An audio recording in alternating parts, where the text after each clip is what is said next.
jingle bells, jingle all the way. All right, it started. The season has started. I hope everybody had a great Thanksgiving. As you can see behind me, we got some decorations going on there, and a couple other places. But today is December 2nd, first business day of the year. The markets had a tremendous run in November. Hopefully, they'll be able to keep that up through year end. But let's jump into it. So, first thing is market moving news. One of the interesting things that happened in last week's reporting was labor markets came out with some interesting information. So there was a growing gap between job creation figures and the records from the current employment survey data. So there's this big like $1.25 million gap between them.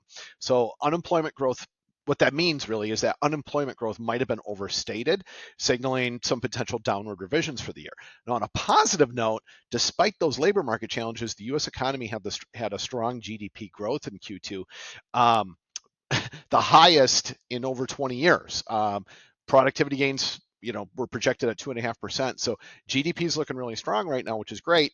We'll get some more data on that this week, though. We've got construction spending, S&P final U.S. manufacturing and services PMI, auto sales, Institute of Supply Management, the manufacturing and services reports, job openings, ADP employment data. There's a ton of stuff coming out.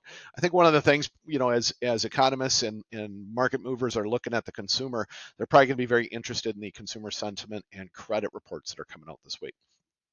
From a philosophy quote of the week, could be depressing, but I actually look at it as a little more enlightening and inspiring.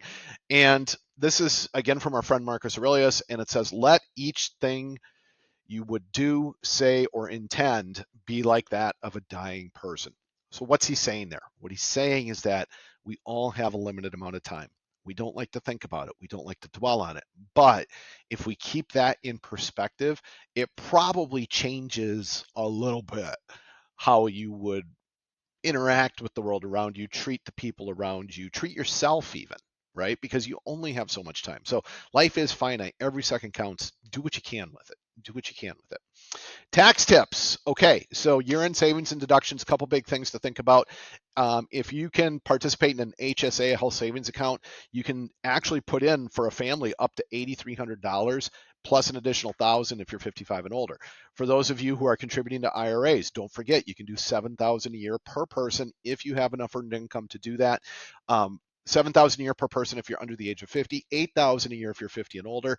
Don't forget Roth IRAs. If you choose to do those instead of a traditional IRA, that's going to mean tax-free future income for you. Self-employed people out there, give us a call. We can help you with this. You want to explore Kiosk plans, 401ks, SEP IRAs, you got some potential savings there as well. If you're thinking about getting some home improvements done before the end of the year, pay for it. Get those tax credits for the solar panels, the windows, and the efficient appliances. Get every credit you can. And then charitable contributions via IRAs. Don't forget, there's qualified charitable donations. You can do up to $105,000 to a charity without paying any taxes on it. Speaking of taxes, we're going to focus in December on year-end planning. So a lot of you have received this from us. If you want a copy of this, just reach out to me and let me know. This is the last chance financial planning checklist. Today, what we're focusing on is the first two items right here. You can see taxes and retirement. So this is a question I get periodically, and I've heard, someone will say to me, I've heard of this thing called the tax torpedo in retirement. What does that mean? Well, the tax torpedo is essentially some things changed in your income where suddenly your Social Security benefits now are taxable. So some of the ways to mitigate that, do some Roth conversions, try to get money into Roth so when you pull the money out later and it's tax-free to you, it's not going to mess up your Social Security. Withdrawals from your tax deferred accounts. So this is going to be your IRAs or 401ks. As hard as this could be, folks, you might want to look at drawing down those accounts a little bit in your 60s and wait to get the bigger Social Security benefit, because Social Security always has some tax advantages built into it, and then maybe take out less money later on. That then feeds, of course, right into delaying Social Security. Okay, delaying Social Security, why would you do that? You get a much bigger benefit. You get a bigger spousal benefit, survivor benefit as well. However, it also means that you're going to pay less taxes because, like I said, Social Security is a tax advantaged income stream.